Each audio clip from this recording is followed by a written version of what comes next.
Long ago in Pakistan there was a swamp called Dharan. The swamp was hundreds of kilometers long. In the middle of the swamp there is a city called Adazinam. The city has many interesting things. The people are so prosperous that they can get whatever they want. Inside the city there is a mouse named Mesra who is crowned as the mouse king in the region. Mesra's power even extended to the villages on the outskirts of the city. To assist him in leading the rats, he is assisted by 3 advisors who are smart and brave. One day the advisors gathered with the Rat King to discuss various problems that occurred around their kingdom. In the middle of the conversation, Mesra the Mouse King said, "Is it possible to free ourselves from the cat's terror? We have been bullied by those cats for so long. Although we live comfortably and have many pleasures, our fear of cats has drowned out all these pleasures. I hope you guys can advise how to solve this problem. What do you think we should do?" "My advice," said the first advisor, "was to collect as many little bells as possible and put them around each cat's neck so that we could hear them coming and have time to hide in our holes." The king turned to the second advisor and said, "What do you think of his suggestion?" "I think it's a bad nest," said the second advisor. "Who would dare put a bell around a cat's neck even for a kitten? In my opinion, we should temporarily flee to the village. When the city is empty, the cat will look for another city where there are lots of mice. So that when the cats are no longer in our city, we can return safely," continued the second advisor. Mesra seemed still dissatisfied with the idea of the second advisor. He then turned to the third advisor who was known to be the smartest and wisest. "What do you think about the suggestion?" The third advisor shook his head. "I don't agree. If we leave the city and live in the village, how can we ensure that the cats will disappear, as I know most of the cats in this city become pets of their owners.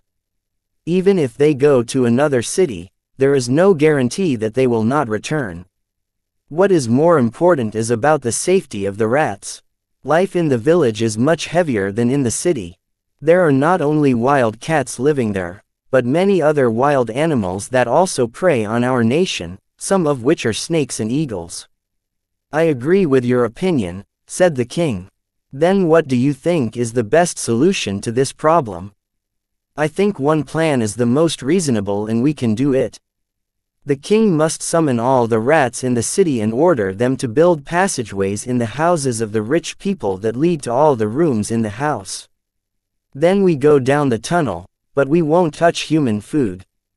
Our job is only to spoil their clothes, bedding and carpets."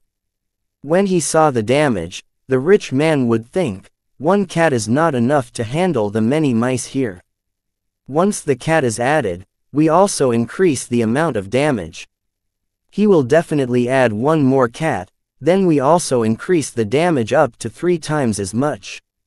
A smart human would think, "Hey, it does little damage when I have one cat. Now that I have lots of cats, the damage in my house is getting worse. If that person reduces the number of cats, we will also reduce the amount of damage to the house." That person must have thought, "How strange." He would then get rid of one other cat. We follow by reducing the damage rate. And eventually of course he will get rid of the one remaining cat. It is our time to stop destroying the rich man's things. Of course the rich people will think, "Wow, it turns out it wasn't the rats that destroyed my house, it was the cats." They will certainly tell other people. Because they are rich people, of course their influence will be very large for the people of this city. And later the cat will be hunted down and it will be exterminated. King Mesra also followed the advice of the third advisor. It didn't take too long until there weren't any cats in the city. When they saw a hole in their clothes, people still believed it was a cat. Now, if that had happened, they would have said, "A cat must have snuck into the house last night. A cat must have been sneaking around town last night." In this way, the mice actually managed to break free from their fear of cats.